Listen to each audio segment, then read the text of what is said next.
Wow, হিমেল বাতাস দর্শক। এই হিমেল বাতাসে অনেক ভালো লাগে। তো দর্শক, এই বাতাসের মধ্যে আপনাদেরকে কিছু ফুল সহ গাছ উপহার দিতে চাই। তো দর্শক, আপনারা দেখতে থাকুন।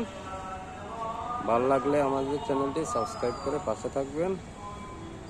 আর যারা অলরেডি সাবস্ক্রাইব করেছেন তাদেরকে অসংখ্য ধন্যবাদ। তো দর্শক, দেখতে থাকুন।